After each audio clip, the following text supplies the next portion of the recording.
This summer, we've spent a good amount of time hearing the stories of the sons and daughters of Abraham. We are in chapter 37 of Genesis, which brings us to the story of Joseph. Joseph is sent searching for his brothers, and when he finds them, they are eager to get rid of him.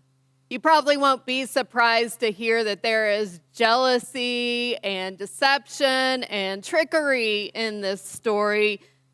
You see, the Bible seems to be without sweet, happy families, and personally, that's pretty good news to me.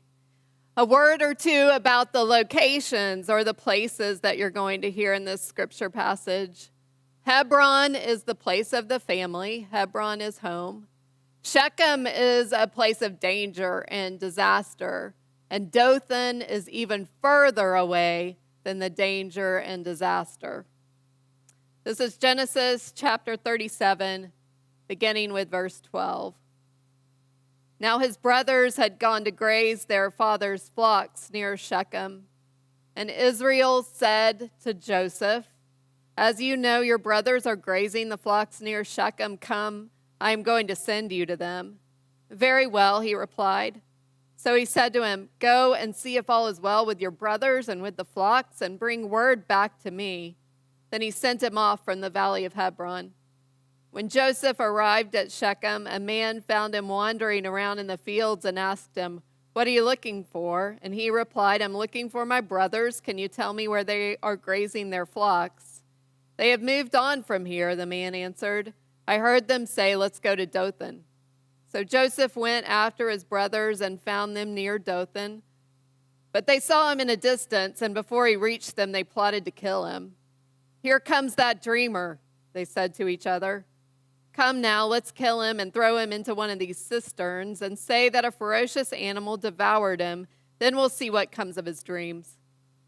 When Reuben heard this, he tried to rescue him from their hands. "Let's not take his life," he said. "Don't shed any blood. Throw him into this cistern here in the wilderness, but don't lay a hand on him." Reuben said this to rescue him from them and to take him back to his father. So when Joseph came to his brothers, they stripped him of his robe, the ornate robe he was wearing, and they took him and threw him into the cistern. The cistern was empty. There was no water in it. As they sat down to eat their meal, they looked up and saw a caravan of Ishmaelites coming from Gilead. Their camels were loaded with spices, balm, and myrrh, and they were on their way to take them down to Egypt. Judah said to his brothers, "What will we gain if we kill our brother and cover up his blood? Come, let's sell him to the Ishmaelites and not lay our hands on him. After all, he's our brother, our own flesh and blood." And they agreed. So when the Midianite merchants came by, his brothers pulled Joseph up out of the cistern, and they sold him for 20 shekels to the Ishmaelites, who took him to Egypt. This is a story of God for the people of God. Thanks be to God. Lisa D'Amour is a child psychologist and an author who just this week was asked about how we can help our kids get back to school in this time that's been so strange and has worn us all down. She gave a very straightforward answer that I liked a lot. D'Amour said there are two things that help kids along no matter what. Those two things are warmth and structure. Warmth and structure. Or compassion and a routine. And so adults who focus on providing a sense of loving connection and some predictability every day will help children weather any challenging time. One could say that Joseph is a child who gets too much warmth and not enough structure. The Joseph saga begins with these words: Israel loved Joseph more than any of his other sons. Jacob loved Joseph more than any of his other sons. He's clearly the favorite, and it's evident to every person in the family. Jacob gives Joseph a robe, and there's something really special about this robe, but it might not be what you're thinking. Scripturally speaking, we're uncertain about whether or not this coat had many colors, and really it doesn't much matter what color it was. Genesis says that the robe was ornamented, and Martin Luther, centuries later, understood ornamented to mean colorful. But what's important about an ornamented robe in the time that this story was originally told is that an ornamented robe had sleeves. Sleeves aren't for everyone. Sleeves get in the way of the people who are doing the real work. Someone who works outside in the heat and the brush, like, say, a shepherd, would never wear sleeves. So when Jacob gives Joseph a coat with sleeves, he's essentially saying, son, your working days are over before they ever really began. And Joseph doesn't seem to be much for real work anyway. He specializes in tattling or bringing the bad news of the brothers back to the father. Michael Williams retells this Joseph saga by describing a little sister who every Christmas got the most presents. For her birthday, she got exactly what she wanted. And I got underwear and socks, he wrote. She always got the biggest piece, the nicest bed, the most love. I want to be a doctor, she would say, and Mom would tell her, darling, you can be anything you want to be. I want to be the governor of Georgia, I would say, and Mom would say, that's nice. When my sister wasn't dreaming of being God's gift to medicine, she would dream of being a ballerina or an opera diva or an astronaut. And Mom and Dad would exchange glances of pure delight. Our daughter is the smartest and most beautiful in the whole world. So I had to get her. I saved all my allowance for a year and I hired a hitman. Don't get me wrong, I didn't want her dead. I just wanted her knocked off her high horse. The hitman broke into her room, grabbed her, and spirited her away. My parents were heartbroken. The worst of it, though, is that the guy took her to Georgia, where, well, they fell in love, got married, and last month she was elected the governor of Georgia. It's a crazy story, but the Joseph story is a crazy tale also. And I think making Joseph the main character turns this into a bit of a tall tale, an exaggeration. Old Testament scholar Walter Brueggemann teaches that the main theme of this story is the power of the dream.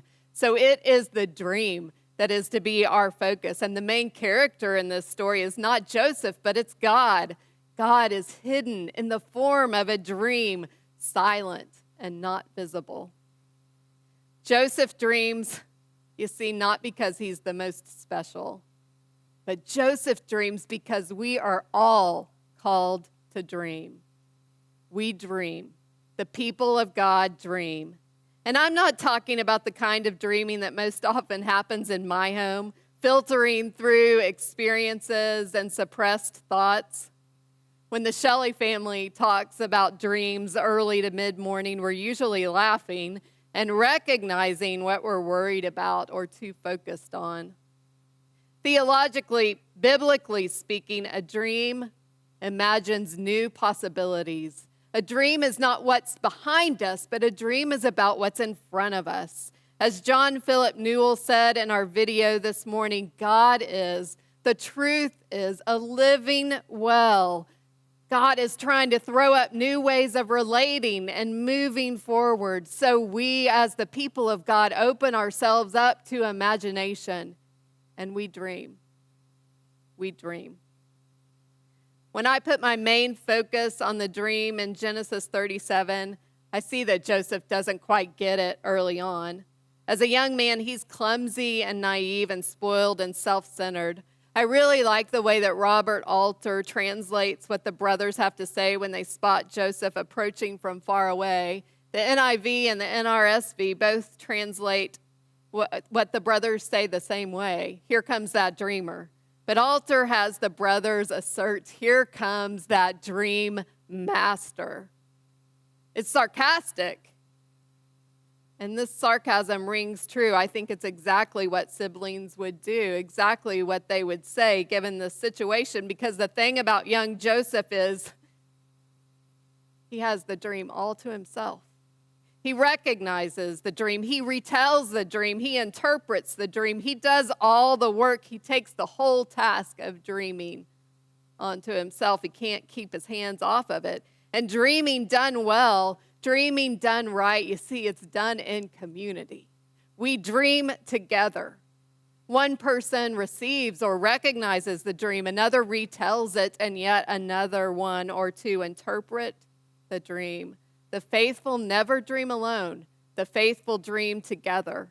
Those who dream alone, those who decide it's all about them or for them, well, they just become another dream master. And dream masters are destined for Shechem or disaster.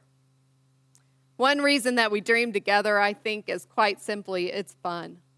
You see, there's an element of play to dreaming, and I find that real dreaming either activates or it releases my laughter. One meeting that shows up on my calendar every week that I look forward to is worship planning. Right now we meet on Zoom, but it's still fun. And I suspect that it's still fun because this is a group that understands that both the power and the great fun of listening to what God is calling forth.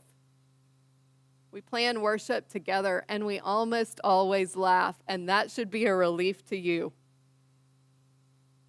To dream forward is to imagine and to play. St. Francis lived in the 13th century in Italy. And when I think of St. Francis, I immediately think of a concrete statue that sits in my backyard, tranquil and peaceful, but it's concrete, so, it's pretty rigid and holy. In her book, Vintage Saints and Sinners, Karen Wright Marsh reminds me that St. Francis was known for his energy, his joy, his ability to play.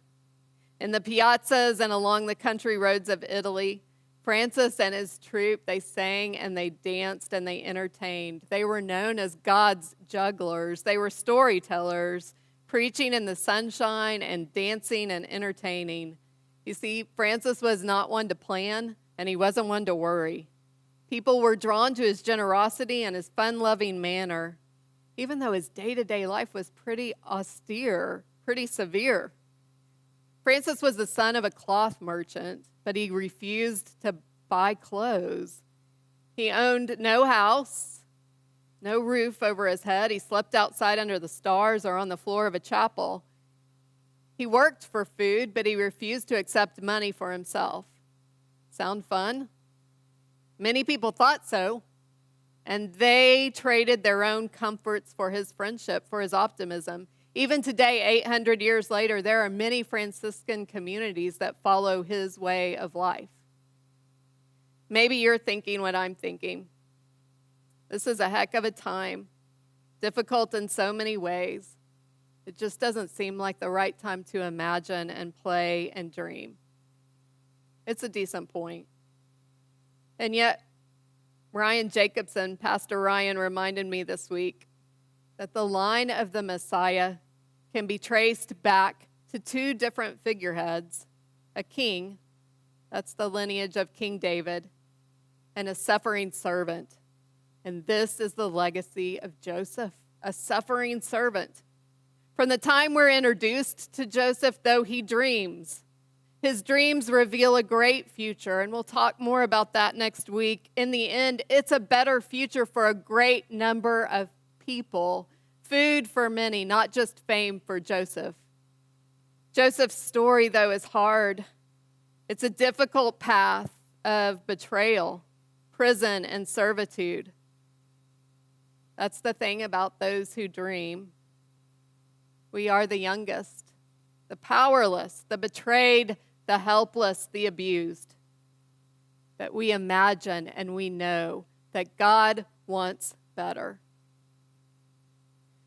I was walking through the TV room Friday evening, and I caught a story, a true story, about a 9-year-old boy who was adopted 2 years ago in Florida as a 7-year-old. His adopted mom said about him, he is the most optimistic and genuinely caring kid that has absolutely no reason to be that way. Before he entered the foster system, he was twice hospitalized for brain injuries. But the story wasn't so much about him. The story was really about his dream, his hope. that all old dogs in the animal shelter in his county would be adopted.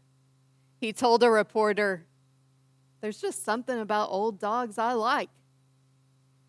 And he has adopted as many old dogs as his parents will allow.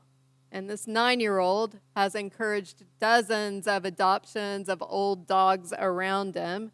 And he volunteers at the animal shelter where every day that he shows up, the manager of the animal shelter says, "This kid seeks out the oldest, mangiest, least adoptable dog to love on."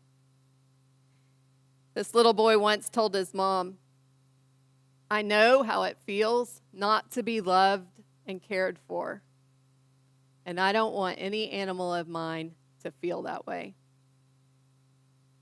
You see, there's something about pain and suffering that just triggers a dream.